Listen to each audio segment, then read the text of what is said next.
Hello everyone and welcome to my channel. तो students, तो आज हम यहाँ पे थर्ड इक्वेशन को हम यहाँ पे प्रूव करेंगे। So we know from basic physics that acceleration is equal to rate of change of velocity with respect to time. But in calculus language we write this equation acceleration is equal to a and rate of change of velocity with respect to time we write here dv divided by dt. Okay, तो ये तो हमें पता ही है। ये हमने पहले जब हमने पहले इक्वेशन डिराइव की थी तो हमने वहाँ पे ही लिखा था ये acceleration is equal to d we divide by D t. Okay, now तो हम यहाँ पे लिखेंगे इसको a is equal to d we divide by D t. अगर हम यहाँ पे डी एस मल्टीप्लाई करेंगे लेकिन डी एस को भी को डिवाइड भी करेंगे क्योंकि ये और ये गेट्स कैंसल आउट, तो ये एज इट इज़ आएगा। ओके, सो इसके ऊपर कोई फ़र्क नहीं पड़ेगा, सिंपल।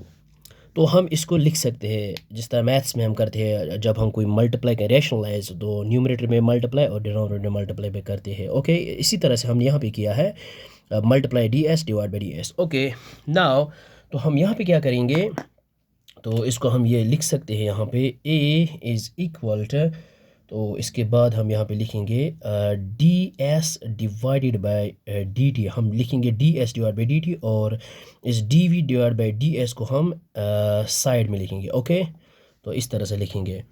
तो because we know that D S rate of change of displacement with respect to time, we know that this is velocity, this is velocity. Here we know that velocity is equal to rate of change of displacement with respect to time. Okay, so यहाँ पे हम क्या लिखेंगे, D S by D T की जगह v put करेंगे। So a is equal to, okay, so a is equal यहाँ पे v लिखेंगे और इसके बाद D V divided by D S. अब हम यहाँ पे क्या करेंगे, डी एस को यहाँ पे मल्टीप्लाई करेंगे तो हमारे पास क्या आएगा, A D S is equal to V D V. Okay, तो इसके बाद हम यहाँ पे इंटीग्रेटिंग ऑन बोथ साइड्स करेंगे। ओके, इंटीग्रेटिंग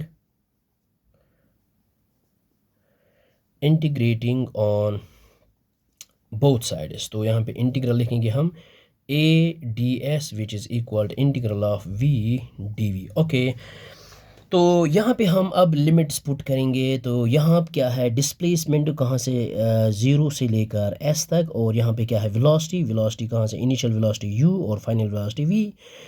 और यहाँ पे क्या है एक्सेलरेशन, इसको हम बाहर निकालेंगे क्योंकि दिस इज़ ए कांस्टेंट, इसको हम बाहर निकालेंगे पहले। तो इसको हम यहाँ पे लेंगे, तो इसको हमने क्या किया है, इस ए को हम यहाँ पे बाहर निकालेंगे, ए डी एस।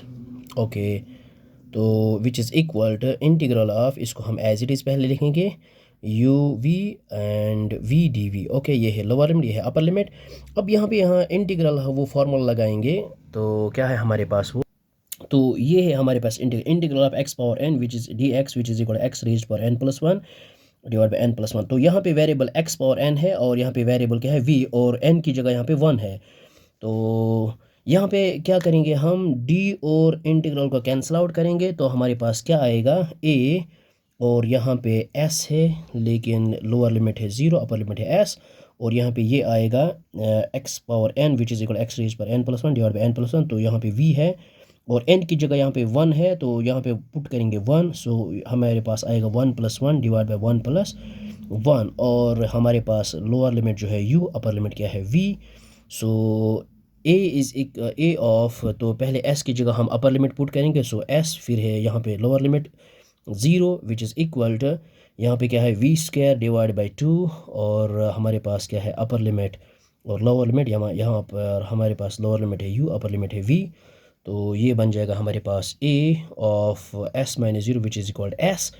तो राइट हैंड साइड में हम देखेंगे तो v की जगह हम पुट करेंगे पहले v, ये बन जाएगा वी स्क्वायर माइनस फिर है लोअर लिमिट v की जगह हम पुट करेंगे u स्क्वायर और डिवाइड बाय क्या है two. Okay, so we get, तो ये a into s which is equal to A s और is equal to we square minus you square divide by यहाँ पे क्या है टू, और टू को हम यहाँ पे मल्टीप्लाई करेंगे तो we get two A S is equal to we square minus you square, and this is the required third equation of motion.